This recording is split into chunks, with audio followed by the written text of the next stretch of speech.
Alright guys, I'm going to show you how I clean my pellets, and I recommend doing this outside, not in your sink in your house.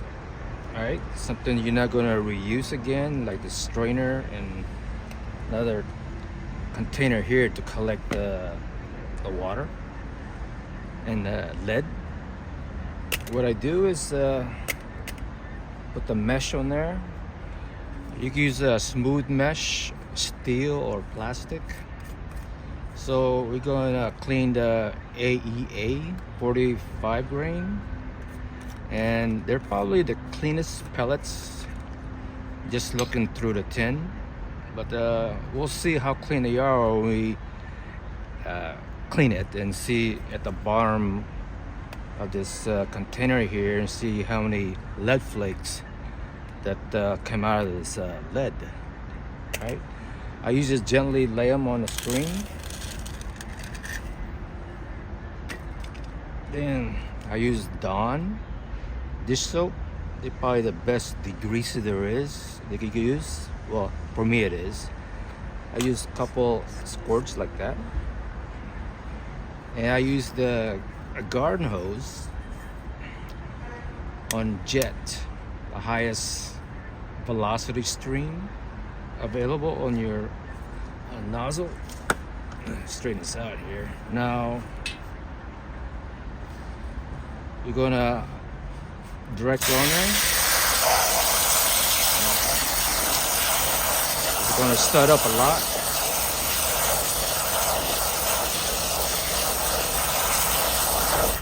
You gotta move it around because you want to expose the back of the skirt.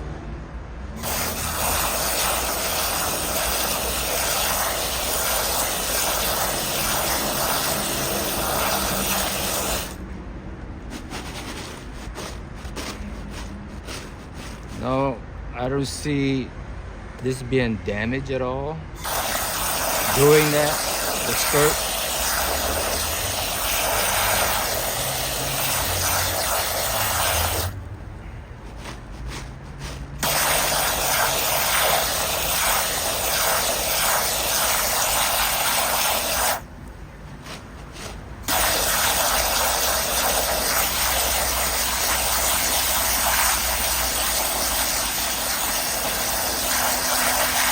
I usually run the nozzle till the suds are less. That means most of the soap has been dissipated.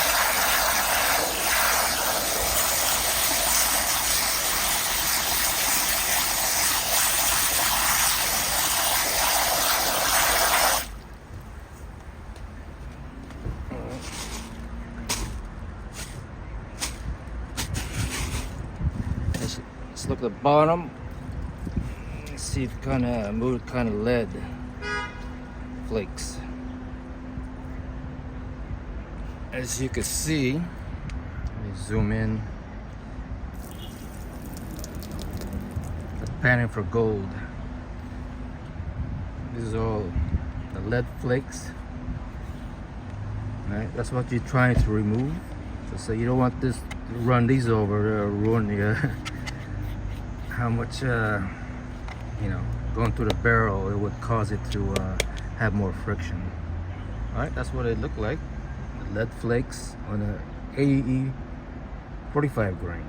All right, this is probably the cleanest pellet. This is probably less than I see in most tins. All right, the other tins, well, I don't want to mention the name, but they are so dirty. A lot of bigger flakes. All right. Now next here, I'm gonna show you how to dry them. All right, next we're gonna use 130 psi shop air. All right, what we're gonna do is blow most of the loose water inside the skirt. All right, I clean this bowl, and we'll see if there's any leftover lead flakes inside the skirts. All right.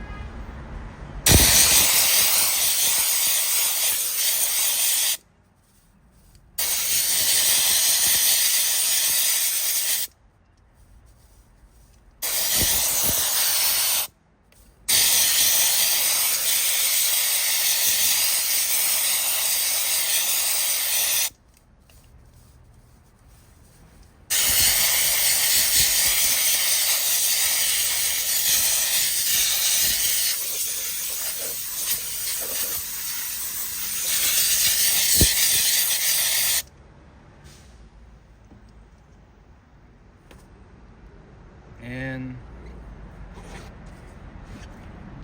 there I could see some small flakes.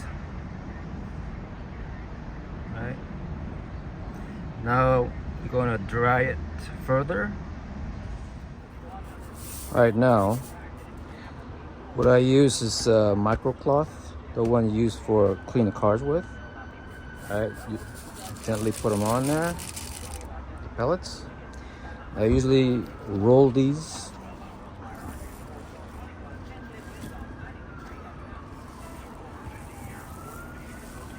just like that.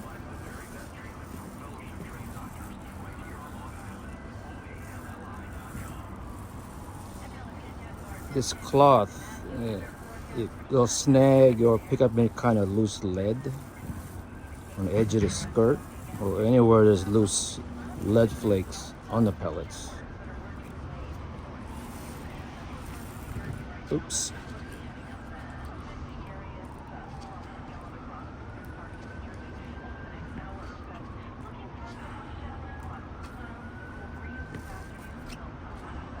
Right now, you have several options to dry it further totally. Is use high velocity fan or lay them on direct sunlight, but don't get them too hot on the shade. Let it dry naturally, because direct sun sometimes will, I think it kind of deforms it because it'll make the lead kind of soft. Especially the more pure lead you have, the softer lead will get on direct sunlight. I remember RMAC, I don't know, 2018, I laid my pellets in the sun for a couple hours and they were freaking hot to touch. And that's lesson learned. That thing will let up your liner or barrel with the soft lead. Sitting in the sun till it was so hot it's barely you could touch it. Alright, I'm gonna show you further to dry them to speed up the process, because you want to get all the water droplets inside the comb of the skirt of the pellet. Alright, now we're going to use a fan, a high velocity fan, to completely dry the pellets. Don't use the same rag if it's damp. Just get a new rag.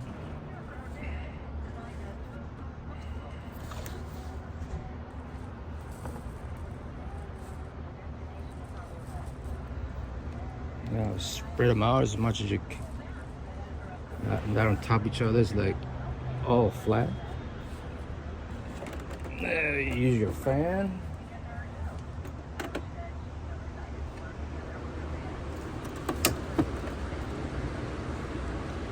Right there. Usually an hour or so. I leave it on the fan, completely dry them. Right?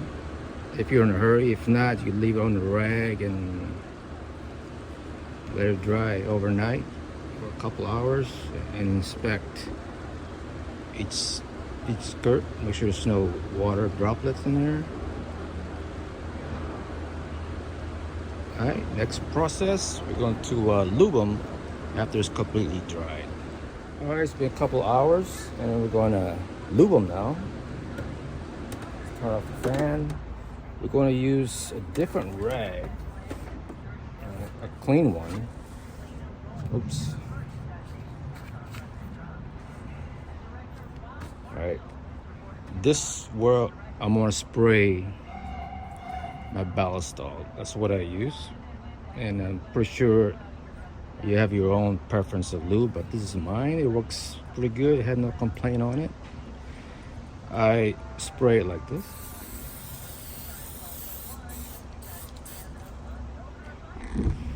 Then I'll fold it over.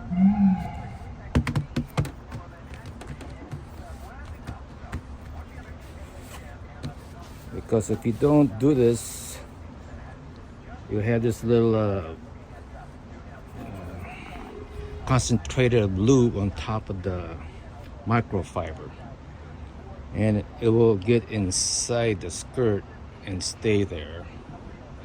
All right, you don't want to do that. You don't want lube inside the skirt. All right, so transfer the pellets.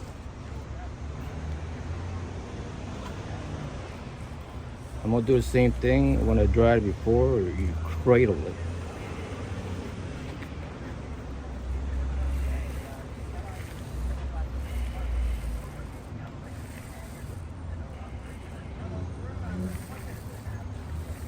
Now, with that experience with lube, it's very thin layer, very minute. I mean, barely enough lube on it. You don't want to spray your lube directly into the pellets because you get a lot of lube in there. It's hard to get them out, and you don't want that because when it gets in the chamber into the barrel, when the air blasts in there, you're gonna oversaturate your barrel, and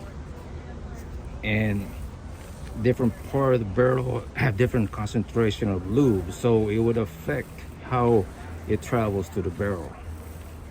You don't want it hydrofoil, we call it. Well, if that makes sense. To me it does, but all that lube will accumulate on the barrel if you have too much lube, and it will affect, I think, your accuracy and your extreme spread when there's too much lube in your barrel. All right.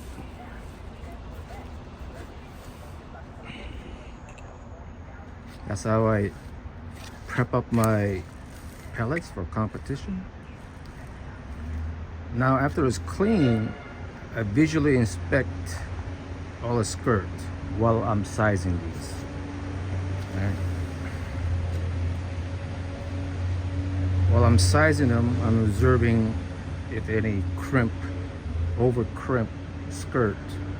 I kind of discard them or put them on a separate tin. I could use them for something else, maybe for pesting or something. And after it's all resized, when you size these, I made some videos on my sizers. You actually feel which one is tighter and looser. So you kind of feel the average after you size a lot of them. You kind of feel which one is loose or which one is really tight. If it's really loose, I separate those, and I separate the one that's really tight. So you'll have a selected few that are very consistent in size, and that's the main key point is consistency, the sizing and weight of your pellets. All right, then you just transfer these to your tin and label them, clean, lube, resize, inspected, whatever, and you date them.